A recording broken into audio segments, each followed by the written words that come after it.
You're about to hear the story of the largest aircraft carrier ever built. At 71,890 tons fully loaded, she was a floating city, longer than 3 football fields, armored like a battleship, and designed to be virtually unsinkable. Japan poured years of secret construction, thousands of workers, and countless resources into building her. She survived exactly 17 hours at sea. Not 17 days, not 17 weeks, 17 hours from the moment she left port to the moment she capsized and plunged into the Pacific, taking 1,435 men with her. This is the story of Shinano, and it's one of the most dramatic failures in naval history. But here's what makes it extraordinary. She wasn't sunk by overwhelming force. She wasn't destroyed by a massive air raid or a fleet engagement. She was sunk by a single submarine firing just 6 torpedoes. 4 hit their mark, and that was enough. The submarine was USS Archerfish, a standard Yamato-class boat with nothing particularly special about her except for one thing. Her commander was a man who had failed before and desperately needed redemption. His name was Joseph F. Enright, and on the night of November 28, 1944, he was about to make the kill of the century. But this story isn't just about a submarine commander who got lucky or a ship that got unlucky. This is about what happens when you build something massive on a foundation of flaws.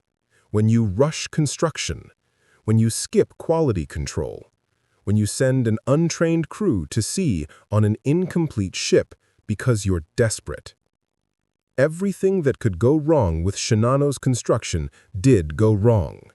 Her launch killed 17 workers and created superstitions of a cursed ship. Her watertight doors were never properly tested. Her damage control teams never properly drilled. Half her systems weren't finished when she sailed. And yet, Japan sent her out anyway, believing that her sheer size and armor would protect her. They were catastrophically wrong. Over the next hour and 50 minutes, you're going to see how the largest warship ever sunk by a submarine came to be, why she was doomed from the moment her keel was laid, and how a 5-hour chase in the darkness became one of the most consequential naval engagements of World War II. This is the story of hubris meeting reality, of desperation meeting discipline, of Japan's mightiest symbol of strength being destroyed before she ever fired a shot in anger. Let's go back to where it all began. To understand why Shinano existed at all, you need to understand where Japan found itself in late 1944. And the answer is simple. Japan was losing the war. Not slowly, not gradually, Japan was being systematically destroyed. By November 1944, the empire that had stretched from the frozen Aleutian Islands to the steaming jungles of Burma was collapsing. American forces had island-hopped from Guadalcanal through the Gilberts, the Marshalls, and into the Marianas. General Douglas MacArthur had returned to the Philippines, exactly as he'd promised. Admiral Chester Nimitz's fleets were preparing to strike even closer to the Japanese home islands. The mathematics of war had turned brutally against Japan. Look at the numbers. In 1942, Japan could still replace losses in ships and aircraft. By 1944, each vessel sunk was irreplaceable. Steel was scarce. Skilled workers had been drafted. American bombing raids were targeting industrial centers. The great shipyards that produced the fleet which struck Pearl Harbor were now struggling just to patch damaged vessels. And here's the really critical part. Japan's merchant fleet was being annihilated. American submarines were cutting it to ribbons. Tankers carrying oil from the East Indies, absolutely vital to Japan's war effort, were going down faster than they could be replaced. By 1944, Japan had lost more than half its merchant fleet. Factories were slowing, fuel was running short, even basic supplies were becoming scarce. Above the waves, the situation was even worse. The U.S. Navy had assembled the most powerful carrier strike groups ever seen. Fast carriers of the 3rd and 5th Fleets ranged freely across the Pacific, their aircraft pounding Japanese bases and striking the home islands themselves. The skies were no longer safe. Boeing B-29 superfortresses, with their immense range, had begun daylight bombing runs against Japan's cities. Tokyo and Nagoya burned under firestorms. The Imperial Navy, once the most feared force in the Pacific, was a shadow of its former self. Its air arm had been decimated at Midway in 1942. Its battleships had been bloodied in the Solomons. And at the Battle of Leyte Gulf in October 1944, the largest naval battle in history, Japan threw everything it had left into one last gamble. The result was disaster.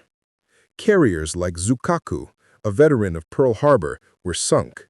The mighty battleship Musashi, sister ship to Yamato, was destroyed under waves of American bombs and torpedoes. The Japanese fleet limped away, battered and broken. But here's what's really devastating. Japan's experienced pilots were nearly all dead. The men who executed the Pearl Harbor attack with such precision, gone. Their replacements were hastily trained, often with less than 50 hours of flight time before being sent into combat. American pilots, by contrast, arrived at the front with hundreds of hours of training. The result was slaughter in the skies. Japanese aircraft were being shot down at ratios of 10-1, sometimes worse. Japan was running out of time, running out of ships, running out of options. The war was lost, and anyone being honest knew it. But empires don't accept defeat easily, especially when the concept of surrender is considered shameful. So Japan clung to one last hope, that a powerful new weapon could shift the balance, if only for a time. That weapon wasn't another battleship or a new aircraft design. It was a ship unlike the world had seen, a carrier so massive, so heavily armored, and so secret that the Allies had no confirmation it even existed. Her name was Shinano. Japanese planners believed that if this carrier could be completed and into action, it might anchor their defensive line around the home islands. Perhaps she could carry enough aircraft to blunt the American advance. Maybe she could threaten the invasion fleets that were surely coming. But here's the thing about building weapons out of desperation. Desperation makes you rush, and when you rush, you make mistakes. And in Shinano's case, those mistakes would be fatal. Let me show you how this giant was born. Every great warship begins as lines on a blueprint, and Shinano's story starts in 1940, back when Japan was still dreaming of dominance. She was originally conceived as the 3rd Yamato-class battleship. You've probably heard of Yamato and Musashi, the 2 largest battleships ever built. They were monsters. Each mounted 9 18.1-inch guns that could hurl shells weighing nearly 3,000 pounds over 25 miles. Their armor could shrug off shells that would sink lesser ships. These battleships represented a philosophy that Japanese strategists had embraced for decades. They knew Japan could never match American industrial capacity. America could build more ships, but Japan believed it could build better ships. Vessels so powerful that one Japanese battleship would be worth 2 or 3 American ones. Shinano was supposed to be the 3rd sister in this trinity of sea power. Her keel was laid down at Yokosuka Naval Arsenal in 1940, with every expectation that she would follow Yamato and Musashi into the Pacific as a floating fortress. Shinto priests blessed the ground where she would rise. The emperor himself was informed of the project. The finest steel was allocated. The most experienced shipbuilders were assigned. In the original plans, she would displace 72,000 tons fully loaded, mount those same massive 18.1-inch guns, and cruise at 27 knots despite her enormous bulk. She represented not just a weapon, but a statement of Japanese technical prowess. Construction began with ceremony and pride. This was going to be magnificent. But then came June 4th, 1942, the Battle of Midway. In a single day, Japan lost 4 fleet carriers: Akagi, Kaga, Suryu, and Hiryu.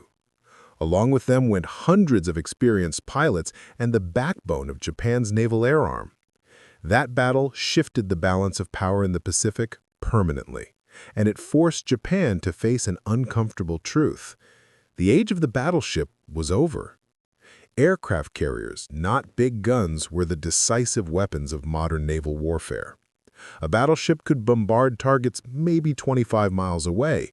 A carrier could strike targets hundreds of miles away with waves of aircraft. So Japanese planners looked at Shinano's massive hull, still incomplete in her dock, and faced a choice.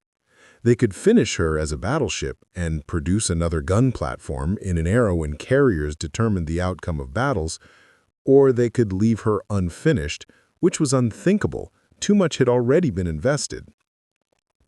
The answer was radical. Convert Shinano into an aircraft carrier. Not just any carrier, but the largest carrier the world had ever seen. This wasn't a simple decision. The lower hull, already shaped for a battleship's needs, had to be adapted for entirely different purposes. Where gun turrets would have stood, aircraft elevators were installed. The superstructure was redesigned and shifted to starboard in the style of carriers. A flight deck, 840 feet long and 130 feet wide, was constructed above everything else. But here's where Shinano's design got interesting, and this is crucial to understanding what happened later. Unlike other carriers, she wasn't built primarily to launch vast offensive strikes. By 1944, Japan couldn't afford that kind of conventional carrier anymore. They didn't have enough trained pilots. So instead, Shinano was envisioned as a support carrier, a mobile fortress that could protect fleets with her battleship armor, repair aircraft in battle, and carry Japan's new desperation weapons: Oka rocket-powered kamikaze planes and Shinyo explosive motorboats. Her hangar could accommodate 47 aircraft, with storage for another 70 in crates that could be assembled as needed. She would serve as a floating reserve, replenishing the air groups of other carriers that had suffered losses. This concept reflected Japan's changing strategy. They couldn't count on massing hundreds of trained pilots for conventional battles anymore. Instead, they were turning to weapons of shock and desperation. Shinano would become their arsenal. Her defensive armament was formidable, at least on paper. 16 5-inch dual-purpose guns in 8 twin mounts, over 145 25mm anti-aircraft guns distributed across her hull, 12 28-barrel rocket launchers that could fire salvos of explosive shells skyward, creating a curtain of steel against attacking aircraft. In theory, she would be nearly impossible for aircraft to approach, let alone successfully attack. Her armor was extraordinary. An armored flight deck that could resist 1,000-pound bombs. An armored belt up to 8 inches thick at the waterline. Her hangar was divided by heavy armor intersections intended to prevent a single bomb or torpedo from crippling the entire ship. Her engines, 4 steam turbines producing 150,000 shaft power, were designed to drive her at speeds of 27 knots despite her enormous bulk. With a full load displacement of 71,890 tons, Shinano would dwarf every other carrier afloat. She was designed to be a floating fortress, virtually unsinkable. But here's the problem with building something that massive in the middle of a losing war. You start cutting corners, and the corners Japan cut on Shinano would doom her before she ever left port. The secrecy surrounding Shinano's construction was unprecedented, and that secrecy created its own nightmare. Fearing American bombers would destroy the ship before she ever sailed, the Japanese Navy took extraordinary measures. The dry dock where Shinano was being built was enclosed under a massive concrete roof supported by enormous steel girders. This turned the construction site into a vast, covered workshop, shielding it from prying eyes in the sky. The workmen who toiled on her hull were confined within the yard. They lived in barracks on site, forbidden to leave or communicate with the outside world. They were threatened with prison, or worse if they revealed a word of what they were building. Militia patrols the perimeter. Not a single photograph of Shinano under construction was allowed to leave the yard. Even within the Imperial Navy, knowledge of Shinano was tightly controlled. Only a select few officers were permitted to know her specifications. Documents referring to her used code names.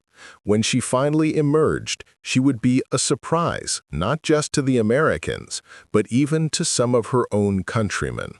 Sounds impressive, right? Maximum security, total operational secrecy. But here's what that level of secrecy actually created: chaos. Suppliers delivering materials often didn't know what they were contributing to. Coordination between different departments suffered. Mistakes that might have been caught through normal oversight went unnoticed. When one section of the ship needed to interface with another, the team sometimes didn't have the information they needed because everything was compartmentalized. And that was just the beginning of the problems. By 1944, when Shinano's construction accelerated, the workers building her were no longer the skilled shipbuilders who had constructed Yamato and Musashi. Many experienced shipbuilders had been drafted into military service. Their replacements were conscripts, students, even prisoners of war. Think about that for a second. You're building the largest, most complex warship ever conceived, and your workforce consists of people who've never built a ship before. Quality control, once the pride of Japanese shipbuilding, deteriorated rapidly. Welds that should have been X-rayed for flaws were merely visually inspected. Tolerances that should have been measured in millimeters grew to centimeters. Electrical systems were installed by people who barely understood them. The pressure to complete her was relentless. Tokyo demanded she be ready by November 1944. Work continued around the clock. Men collapsed from exhaustion and were carried away, replaced immediately by others.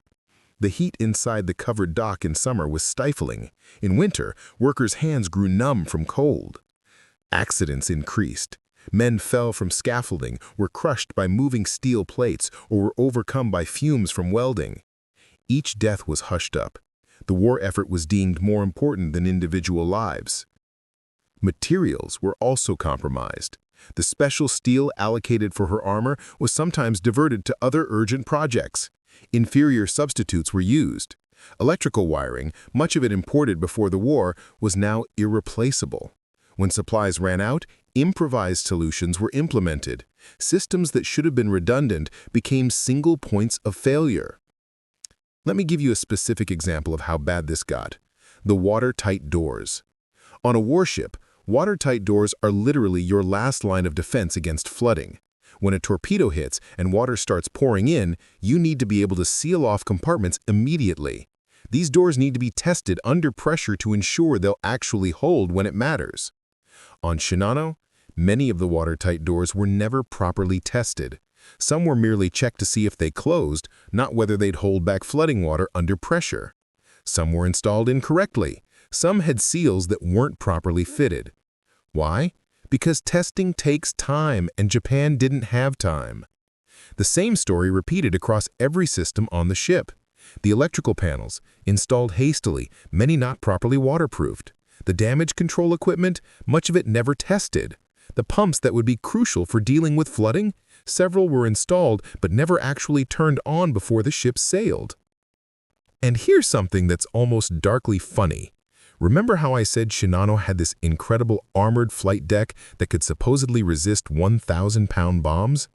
That armor was real, but in some places, the deck plating underneath the armor was installed with gaps between sections because they ran out of proper materials. So you had this massive armor plate sitting on top of a deck that had literal holes in it. It's like putting a bulletproof vest on someone who's already bleeding internally. But the Japanese Navy was desperate. American forces were getting closer every day. B-29 bombers were starting to range over the home islands. Yokosuka Naval Arsenal itself would likely be targeted soon. Shinano needed to be completed and moved to a safer location before the Americans found her. So the order came down: finish her. Ready or not, Shinano would sail in November 1944.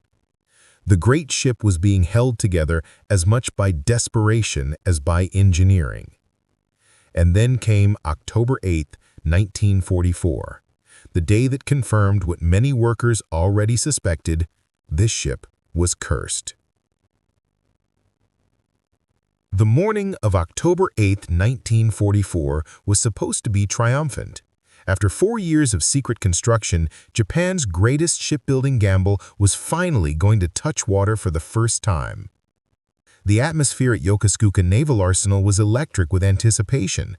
This wasn't just a ship launch, this was supposed to be a symbol of Japanese resilience, proof that even under bombardment and blockade, the empire could still create wonders.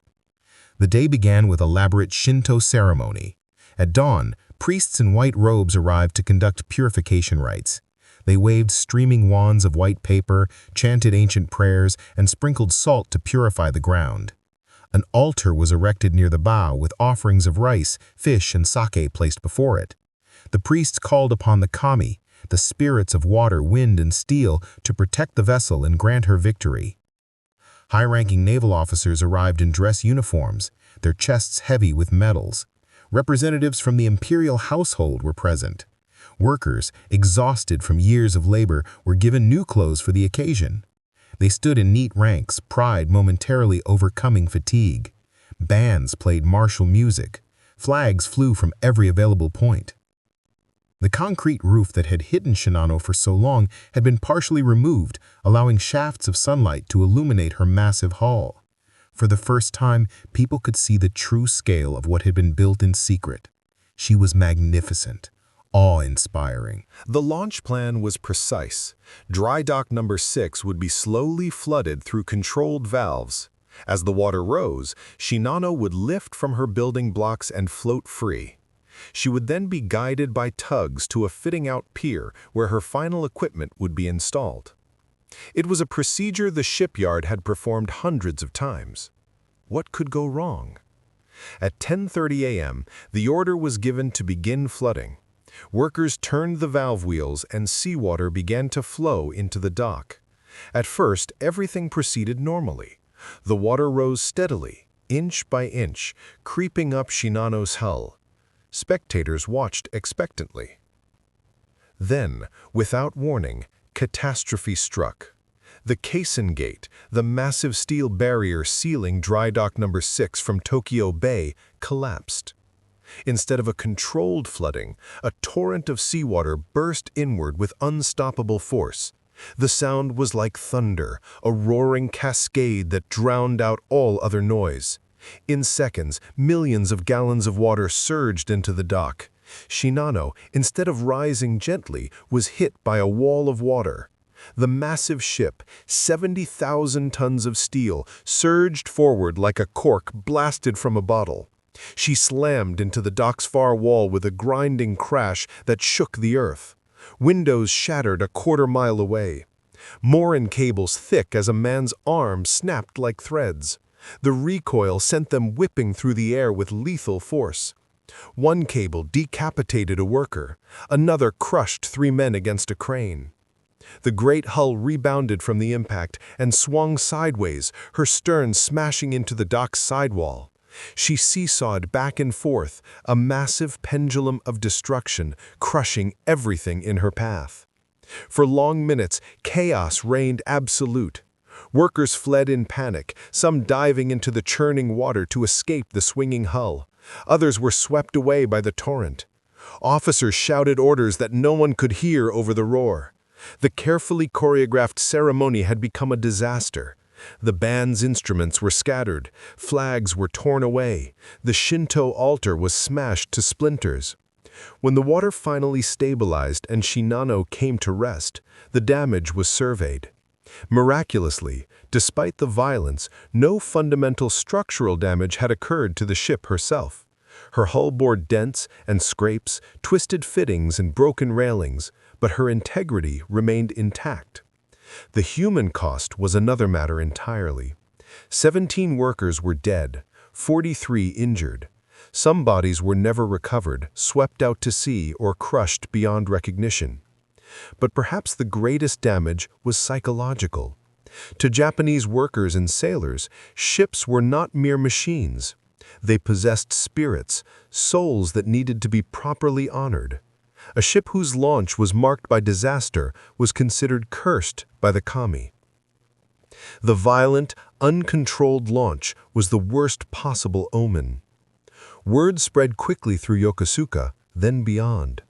Whispers followed wherever Shinano's name was mentioned. She killed men before she even touched the sea. The ocean itself tried to reject her. The kami have turned their faces away. Captain Toshio Abe, newly appointed to command Shinano, tried desperately to suppress such talk. A stern, practical officer who had survived Midway had no patience for superstition. In a speech to the assembling crew, he dismissed the accident as meaningless. Steel and engines have no spirit. Discipline and training win battles, not omens. But even as he spoke, he could see doubt in his men's eyes. Sailors are superstitious by nature, and Japanese sailors especially so. Many made private offerings at shrines, seeking protection against the curse they believed clung to their ship. The repairs from the launch disaster were rushed, as everything about Shinano had become rushed. New plates were welded over damaged areas, bent fittings were hammered straight or replaced. Paint covered the scars. Within 3 weeks, external evidence of the catastrophe had been erased, but those who had witnessed it could not forget. The image of that massive hull slamming back and forth, the screams of crushed workers, the sense that something fundamental had gone wrong. These memories persisted, and they infected the crew with dread. Work resumed at even a more frantic pace. The November deadline loomed, and the accident had cost precious time. Safety procedures, already compromised, were further reduced. The assumption seemed to be that if Shinano looked complete, she was complete. She wasn't. By early November 1944, Shinano looked ready. From the outside, she was magnificent, a floating fortress bristling with guns, her flight deck stretching like a runway, her island superstructure rising like a command tower. But looking ready and being ready are two very different things. Let me walk you through just how incomplete this ship actually was when she was commissioned on November 19, 1944. Of her 12 boilers, only 8 were operational. This reduced her maximum speed from the designed 27 knots to about 20 knots. That might not sound like much, but in naval warfare, speed is survival. If you can't outrun attacks or reposition quickly, you're vulnerable. Her radar systems were only partially functional. In 1944, radar was absolutely critical for detecting incoming aircraft and surface threats. Shinano's radar could pick up large contacts, but it was unreliable and hadn't been properly calibrated. Half of her anti-aircraft guns lacked adequate ammunition. Remember those 145 25mm guns I mentioned? Sure, they were installed, but ammunition was in such short supply that many of them only had enough rounds for a few minutes of sustained fire. The aircraft elevators that would lift aircraft from hangar to flight deck had never been tested under load. These massive platforms had to lift several tons of aircraft safely and quickly, but they'd never actually lifted an aircraft. They'd been tested empty, and that was it. Most critically, and this is what would ultimately kill her, many of her watertight doors had never been tested under pressure. They'd been checked to see if they closed, but not whether they'd actually hold back flooding water. Captain Abe compiled a list of deficiencies that ran to 17 pages. 17 pages of things that were wrong, incomplete, or untested. He submitted it to Naval Headquarters with a request to delay sailing until at least the critical repairs could be completed. The response was swift and uncompromising. Shinano would sail as scheduled. The naval staff's reasoning was both political and military. Word of the supercarrier's existence was spreading. She needed to be revealed as a symbol of strength, not discovered as a bombed wreck in her dock. American B-29s were ranging farther every day. It was only a matter of time before they found Yokosuka and targeted the carrier. The sailing orders were specific. Shinano would depart Yokosuka on the night of November 28th, steam south along the coast, and reach Kure Naval Base in the Inland Sea. There, protected from submarines by narrow straits and from bombers by distance, she would complete her fitting out. The voyage would take only about 20 hours. What could go wrong in 20 hours? Everything, as it turned out. But the ship's incompleteness was only half the problem. The other half was her crew. Normally, a carrier's complement would train together for months before deployment. They would drill until every man knew not just his own job, but could fill in for others. Damage control, the art of saving a wounded ship, required particular expertise. Teams needed to work in perfect coordination, sealing compartments, manning pumps, fighting fires, all while potentially in darkness with the ship listing.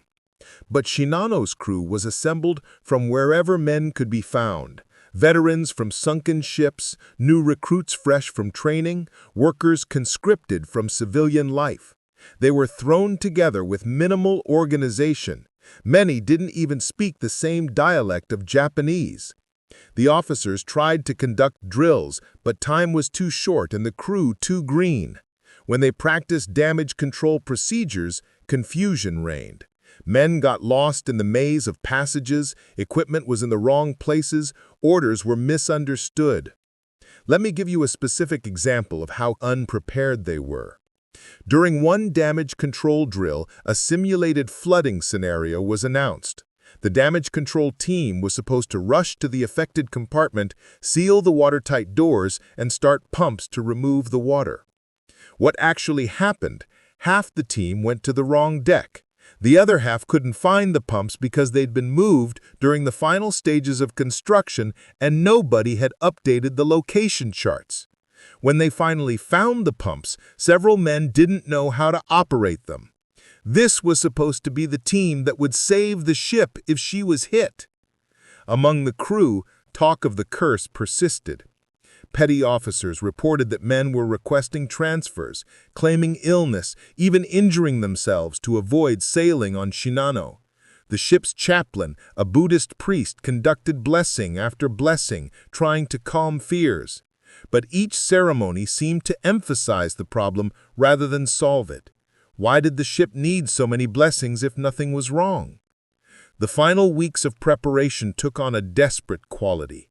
Equipment that should have been carefully installed was literally thrown aboard. Crates of supplies were stacked wherever space could be found. The special weapons she was to carry, 50 Oka suicide rocket planes and several Shinyo explosive motorboats, were loaded into her hangars. These weapons, themselves symbols of Japan's desperation, seemed appropriate cargo for a desperate ship. And then there was the escort. For a ship of Shinano's value, the largest carrier in the world, representing years of construction and irreplaceable resources, you'd expect a substantial escort. Maybe a dozen destroyers, perhaps some cruisers, aircraft cover if possible. Shinano got 3 destroyers, Isokaze, Yukikaze, and Hamakaze. Just 3. All 3 were veterans of numerous battles, their crews experienced, but their ships worn. Their radar and sonar systems, damaged in previous engagements, had been only partially repaired. They would have to rely more on lookouts than instruments. For protecting the world's largest carrier, it seemed woefully inadequate. But every available destroyer was needed elsewhere. The Philippines campaign was consuming resources at a catastrophic rate. The defense of Okinawa would soon require everything Japan had left. So Shinano would sail with 3 escorts through waters known to be infested with American submarines at night with an incomplete ship and an untrained crew. Captain Abe knew it was madness, but he was a naval officer and he had his orders. On the evening of November 28, 1944, as the crew prepared for departure, some noticed what they took as another bad omen. A dead albatross floating in the harbor, its white wings spread like a surrender flag. The sailors who saw it said nothing, but they remembered it. And as Shinano's massive form moved away from the pier and headed toward the open sea, more than one man whispered a prayer. They were right to be afraid. 30 miles to the south, their doom was waiting.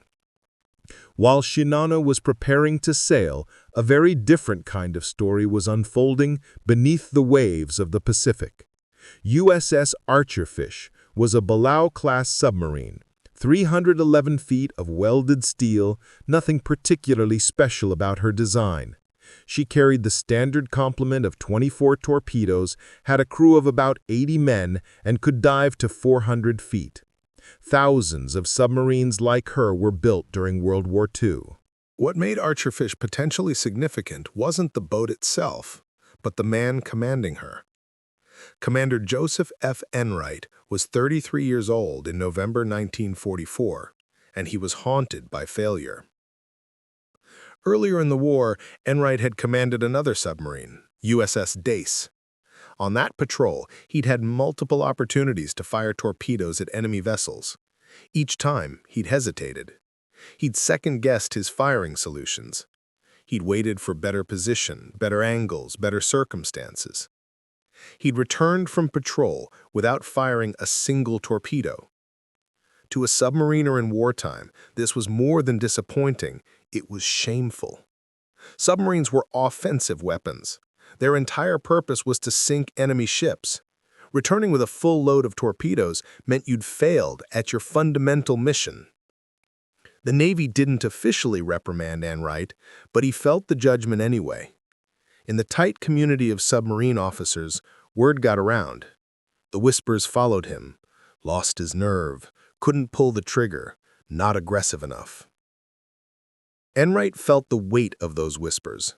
He actually requested to be relieved of command, feeling that his instincts had failed him. But the submarine force was stretched thin, and trained commanders were valuable. Instead of being removed, he was given another chance. He was assigned to Archerfish. It was his opportunity for redemption, and he knew it. But knowing you have a second chance and actually executing on it are very different things. The doubt still gnawed at him. What if I freeze again? What if I hesitate when it matters? There's a story about Enright that his officers liked to tell. At Midway Naval Base between patrols, he was playing poker with some senior officers. Enright was an aggressive player, willing to bluff, willing to raise, willing to go all in on marginal hands. One of the senior officers, watching him, finally asked, "Joe, would you command a submarine the way you play cards?" Enright's answer was simple. Yes. That answer bought him another chance. And on the night of November 28, 1944, that chance arrived. Archerfish had been assigned to lifeguard duty, positioned off the coast of Japan to rescue any American bomber crews that might get shot down during raids. It was important work, but it wasn't combat. It wasn't hunting. But the bombing raid scheduled for that night was canceled due to weather. Suddenly, Archerfish was free to patrol. Enright brought his boat to the surface to recharge batteries and refresh the air. The night was perfect for submarine operations, dark enough to hide their low silhouette, calm enough for good sound conditions, just enough moon to spot targets. At 8:48 p.m., Archerfish's radar operator called out a contact. Bearing 020, range 12 miles. Enright rushed to the bridge, raising his binoculars. On the horizon, barely visible, he could make out a dark mass and smaller shapes of escorts around it. His pulse quickened.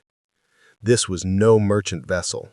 The size, the speed, the escorts, everything suggested a major warship. This was the moment, the opportunity, his second chance. Enright faced an immediate problem. The target was moving at about 20 knots. Archerfish's maximum surface speed was 19 knots. In theory, the submarine couldn't catch her prey. But Enright knew that Japanese ships often zigzagged to avoid submarines, and those course changes would slow their advance. If he could anticipate the pattern and cut corners, he might be able to close the distance. "Battle stations," he ordered quietly. Throughout the submarine, men moved to their positions with practiced efficiency. In the forward torpedo room, crews checked their weapons. In the control room, plotting teams prepared their charts. And Enright made himself a promise. This time, I will not hesitate. When the opportunity comes, I will take it. What he didn't know, what he couldn't know, was that he was stalking the largest warship in the world, and that the next 5 hours would be the most important of his entire career. The hunt was on. At 6 p.m. on November 28, 1944, Shinano's mooring lines were cast off. Tugs nudged her massive bulk away from the pier. Her screws began to turn, slowly at first, then with gathering power. The great ship moved under her own power for the first time. Despite everything, the rushed construction, the cursed launch, the incomplete systems, she was magnificent.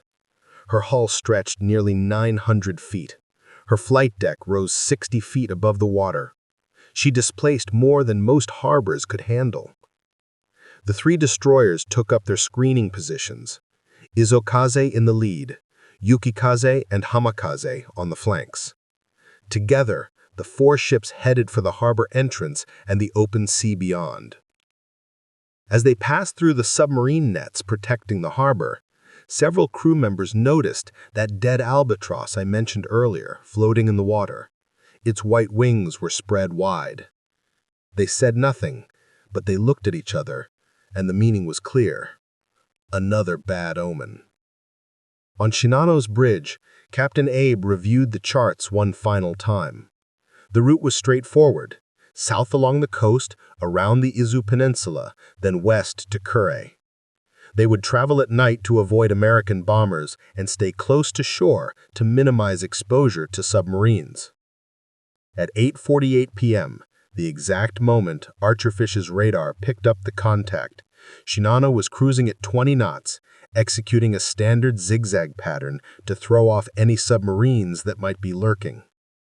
Aboard Archerfish, 30 miles to the south, Enright studied the radar blip with intense concentration. "Single large contact with escorts," the radar operator reported. "Bearing 020, speed approximately 20 knots, course southwest." Enright's mind raced through possibilities. In Japanese waters at this stage of the war, what could it be? A battleship? Possible, but unlikely. Battleships rarely moved alone anymore. A carrier? More likely, but intelligence hadn't reported any carrier movements. Whatever it was big, and it was heading in their direction. "All ahead full," Enright ordered. "Plot an intercept course." And so began one of the most remarkable pursuits in submarine warfare history. For the next 5 hours, Archerfish would chase Shinano through the darkness, trying to close the distance, trying to get into firing position. And for 5 hours, geometry, speed, and tactics would determine whether Enright got his chance at redemption or whether the largest warship in the world would slip away into the night. The problem was simple. Shinano could outrun Archerfish in the straight line. At 20 knots versus 19 knots, the carrier was pulling away. Every hour she'd gain about 1 nautical mile of distance. But Shinano wasn't moving in a straight line. She was zigzagging, turning 45 degrees to port, holding steady for 10 minutes, then swinging 60 degrees to starboard for 8 minutes, then back to her base course of 210 degrees southwest. This was standard anti-submarine doctrine, and it made sense. By changing course constantly, you made it nearly impossible for a submarine to predict where you'd be and get into firing position. But zigzagging also slowed your overall advance. Every turn cost speed and distance. And if a submarine commander was skilled enough to analyze your pattern, he could cut corners and gain ground. That's exactly what Enright did. In Archerfish's control room, Lieutenant Commander Robert Bubchinski, the executive officer, bent over the chart table, measuring angles and times with careful precision. "She's following a standard pattern, Captain. If we cut across her turns, we can gain distance." Enright nodded. This became a deadly game of geometry. Shinano would turn away, opening the distance. Archerfish would cut the corner, closing it again. It required precise calculation and iron nerve. One miscalculation and they'd lose contact.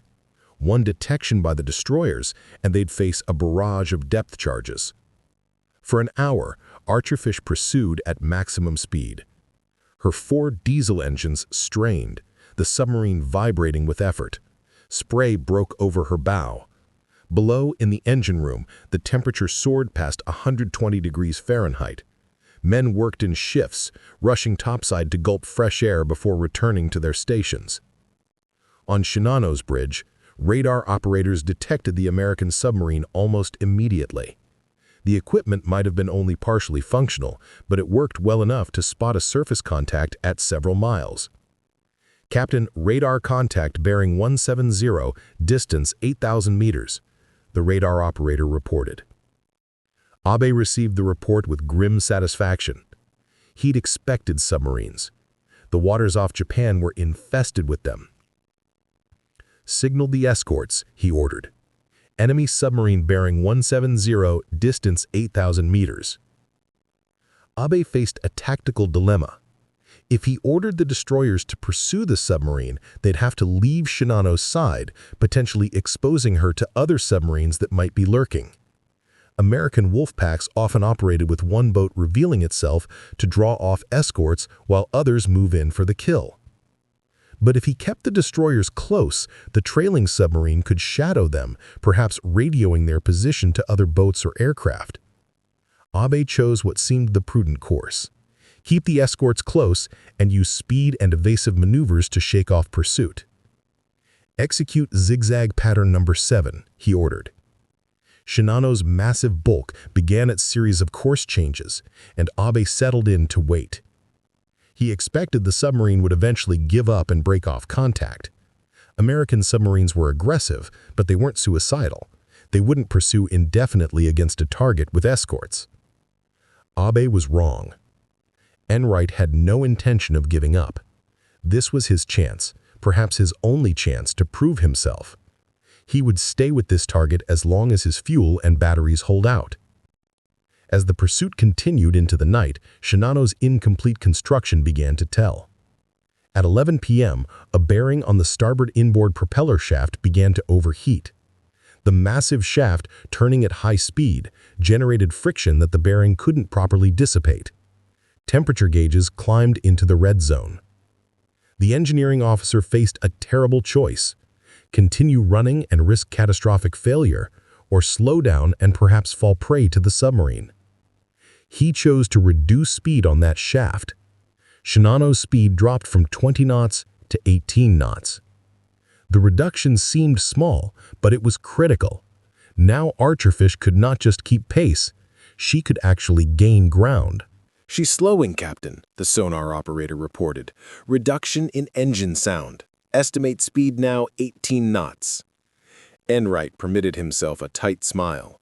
The geometry of the hunt had shifted in his favor. But Shinano's troubles were just beginning. The rapid zigzagging, combined with her incomplete construction, stressed systems throughout the ship. Electrical connections, hastily installed, began to fail. Lights flickered in some compartments, ventilation fans stopped. The temperature in the lower decks became stifling. More seriously, the constant course changes caused the ship to roll and flex in ways her incomplete structure wasn't prepared for. Seams that had been inadequately welded began to work open. Water started to accumulate in some lower compartments. Pumps were started to deal with it, but several pumps failed. They'd never been properly tested. On the bridge, Captain Abe received report after report of mechanical issues. Each one was minor in itself, but collectively they painted a picture of a ship coming apart under stress. He faced an agonizing decision: slow further, nursing the ship but making her an easier target, or maintain speed and risk more serious breakdowns. He chose a middle course, reducing speed to 16 knots and moderating the zigzag pattern. By 2 a.m. on November 29th, the deadly dance had continued for over 5 hours. Archerfish had closed to within 7,000 yards, still too far for a torpedo attack, but close enough to maintain solid contact. The submarine's crew was exhausted but exhilarated. They could sense they were gaining on their prey. Enright studied the tracking data with intense concentration. Shinano's pattern was becoming clear.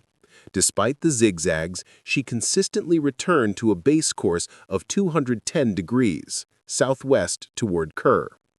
If he could position Archerfish ahead of that track, if he could predict when she would steady on that course, he would have his shot. "Take her down to radar depth," he ordered. The submarine slipped beneath the surface, leaving only her radar antenna above water. This reduced her speed, but made her much harder to spot. Now she was truly a hunter in the darkness, invisible but watching. On Shinano, the mood grew increasingly tense. The submarine had been trailing them for hours. Why hadn't it attacked? Why hadn't it been driven off? Some officers suggested it was calling in other boats, that they were being herded into a trap. Captain Abe dismissed such speculation, but privately he wondered. At 2:56 a.m., fate intervened.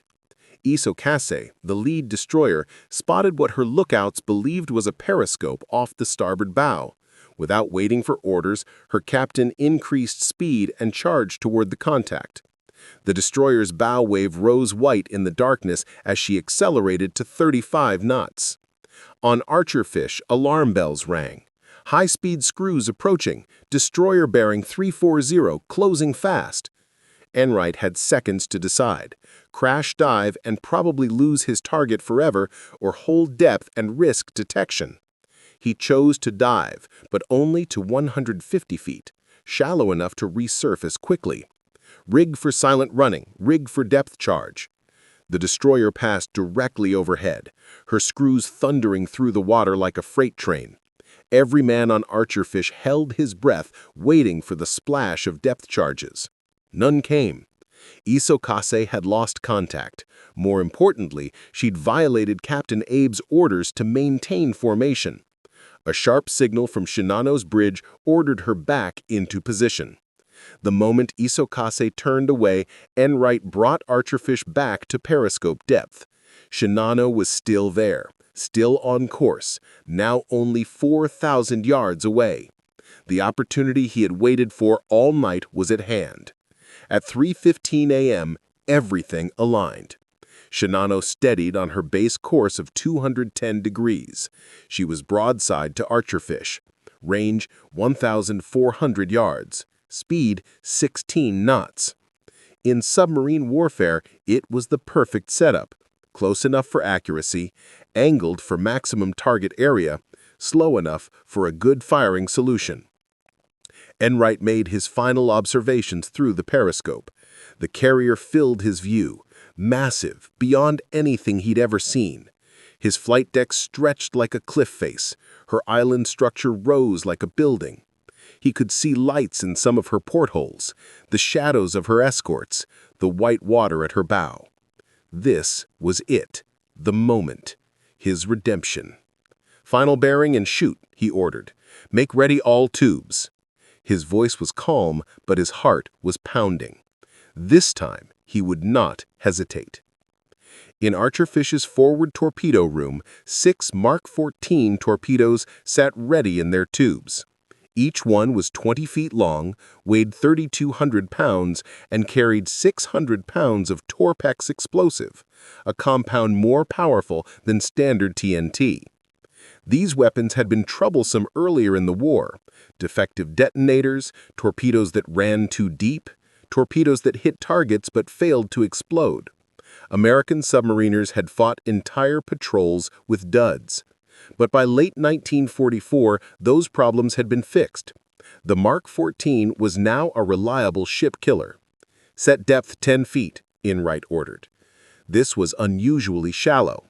Standard depth for a torpedo attack against a ship would be 15 or 20 feet, enough to hit below the waterline where the damage would flood compartments. But Enright had remembered advice from a senior officer. Against carriers, hit high on the hull, where the damage would affect stability, not just flooding. If a carrier lists too far, her aircraft can't launch or recover. Her guns can't maintain their fields of fire. She becomes combat ineffective even if she doesn't sink. Enright was betting on that principle. The fire control party made their final calculations.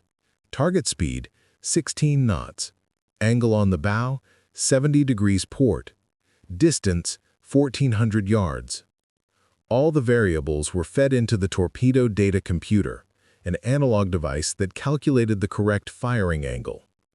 The solution was checked and double-checked. There would be no second chance. Fire 1. The submarine shuddered as the first torpedo left its tube. A blast of compressed air ejected the weapon, which immediately came to life. Its propeller spun, driving it toward the target at 46 knots, faster than any ship could outrun. Fire 2. 8 seconds between shots. Time for each torpedo to clear before the next launched. Fire 3. Fire 4. Fire 5. Fire 6. In less than a minute, 6 death sentences were racing through the water towards Shinano. The torpedoes ran hot, straight, and normal, exactly as designed. Their wakes, barely visible in the darkness, drew straight lines toward the carrier's hull. Enright immediately took Archerfish deep. 400 feet, rig for silent running, rig for depth charge. Above them, Japanese destroyers would be racing back and forth, their sonar pinging, their crews preparing depth charges. This was the most dangerous moment for any submarine, the counterattack after firing. The submarine descended into darker waters. Every man aboard stayed silent, breathing shallowly. They could hear the destroyers above, the high-speed whine of screws, the ping of active sonar. Then they heard something else. Whump, whump, whump, whump. 4 explosions in rapid succession. 4 hits. The crew of Archerfish wanted to cheer, but discipline held. They remained silent as the depth charges started falling. 15 charges in total exploded around them over the next hour. Each one sent shockwaves through the water, rattling the submarine, but none were close enough to cause serious damage. The Japanese sonar, damaged and poorly maintained, couldn't get a precise fix. When Enright finally brought Archerfish back to periscope depth at dawn, the horizon was empty. Whatever had happened to the giant carrier, she was gone. Enright didn't know if she'd sunk or limped away. He wrote in his patrol report, "Large aircraft carrier, possibly Yamato-class. 4 torpedo hits observed. Target disappeared from radar scope, believed sunk." He had no idea he'd just sunk the largest warship ever destroyed by a submarine. The first torpedo struck Shinano at frame 104, near an aviation fuel tank that was, fortunately, empty. The explosion tore a hole 20 feet wide in her hull. Adjacent compartments flooded instantly. The second hit frame 142, destroying the starboard outboard engine room. Men on duty there were killed instantly as seawater and superheated steam filled the space. The third torpedo struck frame 166, opening the number 3 fire room to the sea. The fourth hit frame 190, rupturing a fuel tank and sending oil flooding through passages. 4 torpedo hits in less than 30 seconds, all on the starboard side, all between the bow and the island structure. For a moment, those on Shinano's bridge could barely comprehend what had happened. The ship shuddered with each impact, but she was so large that the torpedoes seemed almost insignificant. Captain Abe's first thought was that she could absorb this damage. After all, she'd been built with battleship armor, designed to survive multiple torpedo hits. The Yamato-class ships could theoretically withstand over a dozen torpedo strikes. But below decks, catastrophe was unfolding. This is where all those construction shortcuts, all those untested systems, all that rushed work came back to haunt them. Watertight doors that had never been properly tested failed immediately. Some jammed shut, trapping men in flooded compartments. Others refused to close at all. Water poured through doorways that should have been sealed. Seams that had been hastily welded split open under pressure. Electrical panels soaked with seawater short-circuited in showers of sparks. The damage control teams responded as best they could, but they were fighting a losing battle. Remember, these men had never drilled together as a unit. Orders were confused, contradictory. Some teams rushed to flood counterbalancing compartments on the port side to correct the list. Others tried to pump out flooded areas. The two efforts worked against each other. In the engine rooms, the situation was desperate. The starboard engine rooms were flooding rapidly. Engineers worked in rising water, trying to maintain power to the pumps. When water reached the electrical panels, explosions of sparks forced them to retreat. One by one, the starboard engines fell silent. The list increased steadily. 5 degrees, then 10, then 13. On the flight deck, aircraft and equipment began to slide. Sailors formed human chains, trying to secure loose items, but it was futile. A fuel truck broke free and crashed into the island structure. Boxes of ammunition tumbled into the sea. Captain Abe maintained rigid composure on the bridge. He ordered counterflooding to correct the list. He set course for the nearest land, hoping to beach the ship. He dispatched messages to naval headquarters. Shinano, torpedoed. Position 32 degrees north, 137 degrees east, attempting to reach shore. But even as he gave these orders, he must have known the truth. The reports from below were uniformly grim. Flooding was out of control. The pumps couldn't keep pace. Half the crew didn't know their damage control stations. The ship was dying. As dawn broke on November 29th, Shinano was in her death throes. The list had increased to 20 degrees. Walking on the tilted decks was becoming impossible. Men used ropes to pull themselves up the slanted surfaces.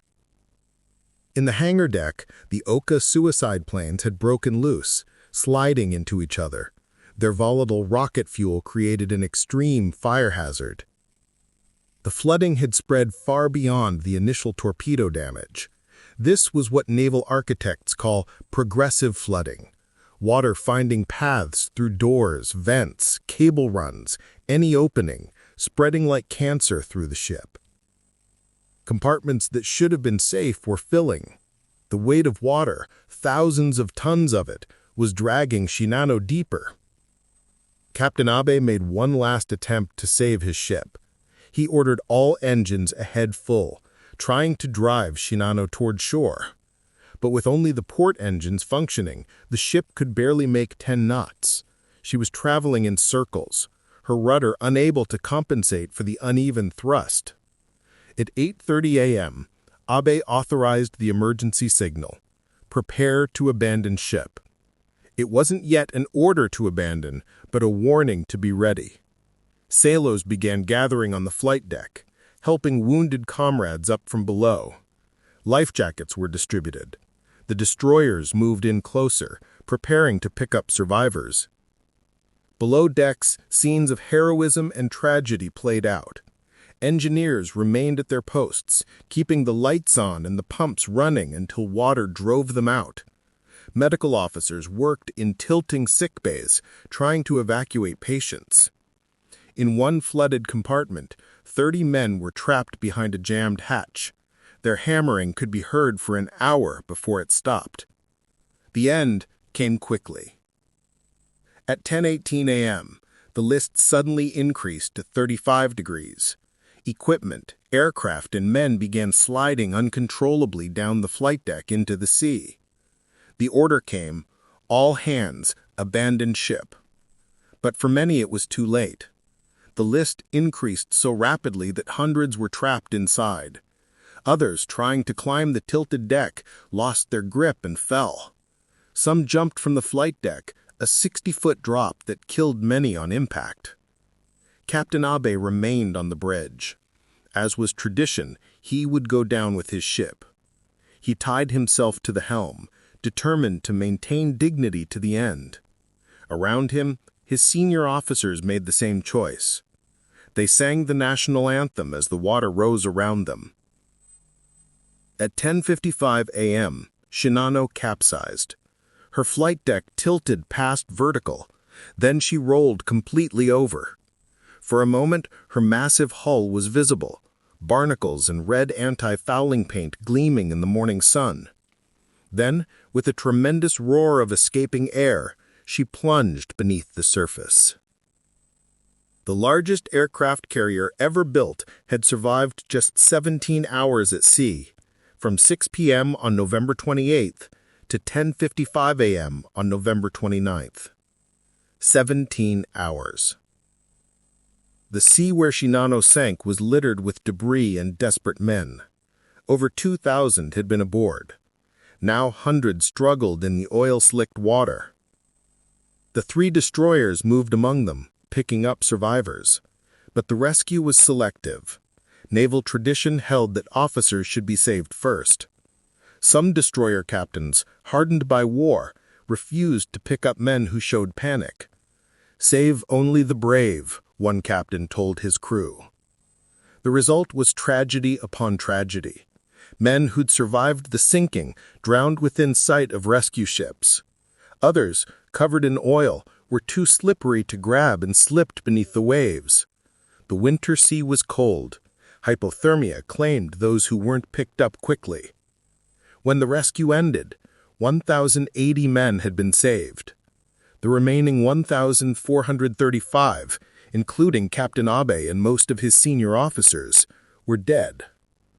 It was one of the largest losses of life in a single ship sinking during the Pacific War. For Japan, the loss was catastrophic, but had to be hidden. Shinano had been a state secret. Her loss would remain one. Survivors were sworn to secrecy under threat of court-martial or worse. Families of the dead were told only that their loved ones had died in action, not where, not how, not on what ship. The official records were sealed. Documents were classified at the highest level. To the Japanese public, Shinano had never existed. But secrets are hard to keep in war. American codebreakers, reading intercepted messages, learned of the sinking within days. The name Shinano appeared in decoded traffic along with her position when torpedoed. Intelligence officers were puzzled. They had no record of a ship by that name. What had Archerfish sunk? When Commander Enright filed his patrol report in December 1944, claiming to have sunk a carrier of unprecedented size, he was met with skepticism. Navy intelligence insisted no such carrier existed.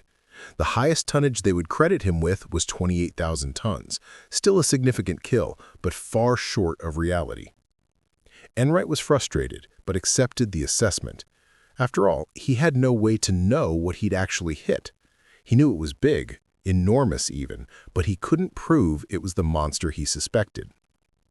Only after the war, when American investigators gained access to Japanese records, was the truth revealed. Shinano had displaced 71,890 tons fully loaded. She was indeed the largest carrier ever built at that time. She remains the largest warship ever sunk by a submarine. Enright's instincts had been correct. His redemption was complete. When the full story finally came out, it created a sensation in naval circles. The largest warship in the world sunk on her maiden voyage by a single submarine. It seemed almost impossible. But as investigators dug deeper into the story, they uncovered something even more remarkable. Shinano shouldn't have been at sea at all. The investigation reports made for damning reading. Ship sailed with incomplete damage control systems, watertight door testing inadequate, crew training insufficient for operational deployment, multiple material deficiencies noted before departure, recommendation to delay sailing overruled by political considerations.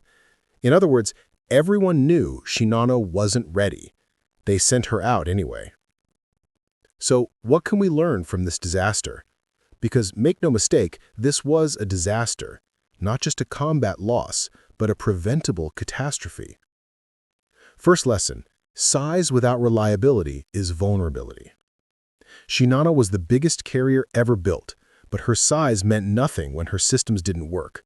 All that armor, all that displacement, all that theoretical capability, none of it mattered when watertight doors failed and damage control teams couldn't coordinate. In fact, her size may have worked against her. The larger a ship is, the more compartments it has, the more systems need to work together, the more coordination is required. If you don't have trained crews who know every inch of their ship, that size becomes a liability, not an asset. Second lesson, you cannot rush fundamental quality. Japan rushed Shinano's construction because they were desperate, but desperation doesn't change the laws of engineering.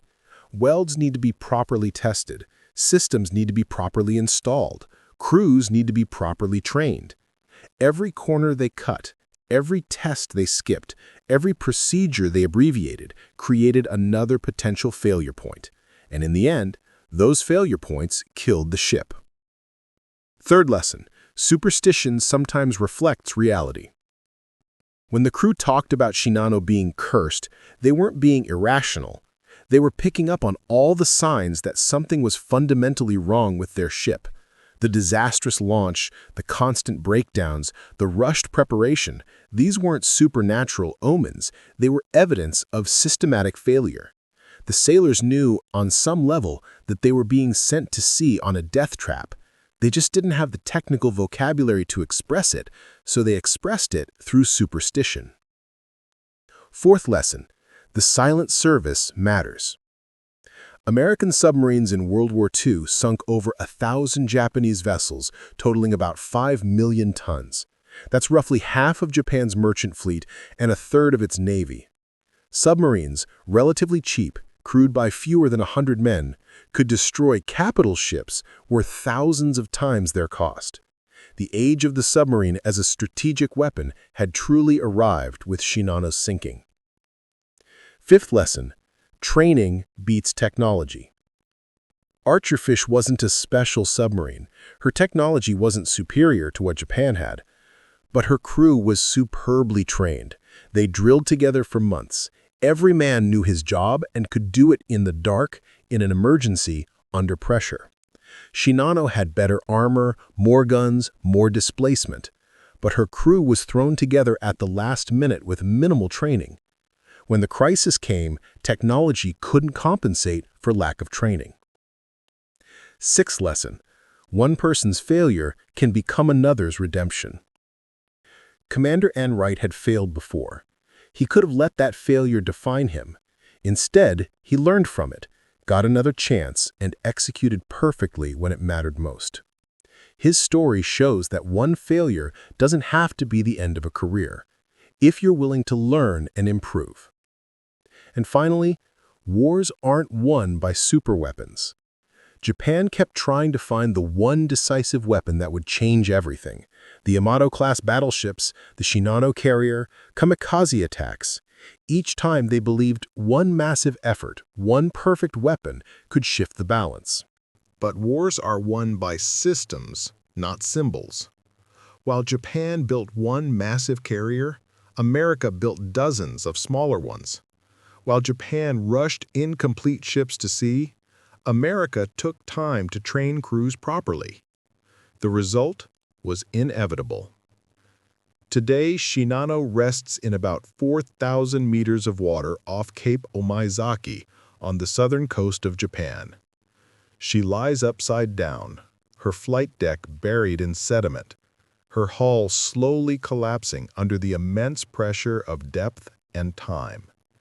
She is a tomb for the 1,435 men who died with her, and a monument to the age when nations believed that bigger meant better, that one perfect weapon could change everything.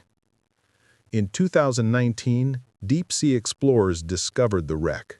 The images they brought back showed a ship remarkably intact despite decades underwater. Her hull, built to battleship standards, had resisted the pressure that would have crushed lesser vessels.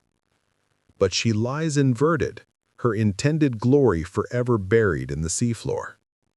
The wreck site is considered a war grave and is protected under international maritime law. No salvage operations are permitted. The men who died aboard Shinano remain with their ship. Commander Joseph F. Enright went on to a successful naval career, retiring as a rear admiral. He rarely spoke publicly about the sinking, maintaining the quiet professionalism of the submarine service. When asked about that night in November 1944, he would simply say, "We did our duty. The torpedoes worked. We were lucky." But those who knew him understood that it meant everything. The vindication of his courage, the proof that he belonged in command, the second chance that he had seized and made count. The crew of Archerfish held reunions for decades. They would gather, these aging men who had once been young sailors, and remember their moment of glory. They told stories of the long chase, the tension of the approach, the thunder of the torpedoes hitting home. But they also remembered Shinano's crew, fellow sailors who had died doing their duty. War had made them enemies. Time made them all simply men who had served at sea. As we stand here in 2025, what does Shinano's story mean for us? We live in an age of technological marvels. Nations are building aircraft carriers bigger than ever before, submarines that can stay submerged for months, weapon systems so complex they require years of training to operate. But Shinano warns us against believing that technology alone wins wars, or anything else that matters. The fundamentals still apply. Quality matters more than quantity. Training matters more than equipment. Testing and preparation matter more than rushing to deployment. Systems matter more than individual components. People matter more than machines. Shinano had the best armor, the most advanced design, the largest displacement, but she had rushed construction, inadequate testing, and an unprepared crew. When the moment of crisis came, all the technology in the world couldn't save her. That lesson applies far beyond military matters. How many projects have failed? Businesses, products, relationships, not because the idea was bad, but because the execution was rushed, because corners were cut, because people weren't properly trained. How many disasters could have been prevented if someone had said, "No, we're not ready yet. We need more time." But saying that requires courage. It requires being willing to accept short-term setbacks for long-term success. It requires prioritizing substance over appearance. Japan in 1944 didn't have that courage. They needed Shinano to look ready more than they needed her to actually be ready. The appearance of strength mattered more than actual strength. And 1,435 men paid the price for that decision. The ghost of Shinano still haunts the Pacific, a monument to ambition that exceeded capability, to leaders who believed their own propaganda, to the fatal gap between what something appears to be and what it actually is. On November 28, 1944, Two ships met in the darkness of the Pacific. One was the largest of her kind ever built, magnificent, imposing, seemingly unstoppable. The other was a standard submarine of no special distinction. When the sun rose on November 29th, only one remained. That's the nature of war at sea. Sudden, decisive, final. The ocean shows no favoritism to size or strength. It swallows all equally, keeping its secrets in the dark depths where Shinano rests still. The largest aircraft carrier ever built. The largest warship ever sunk by a submarine. 17 hours at sea. A giant that never was. If you found this story as fascinating as I did researching it, let me know in the comments. What struck you most about Shinano's story? The rushed construction? The cursed launch? Commander Enright's redemption? The fact that Japan covered it up for so long? And if you're interested in more stories about incredible engineering failures, military history, or tales of the Pacific War, hit that subscribe button. We're digging deep into the stories that changed history, the ones that didn't make the textbooks, but should have. Until next time, remember, size isn't everything. Quality is.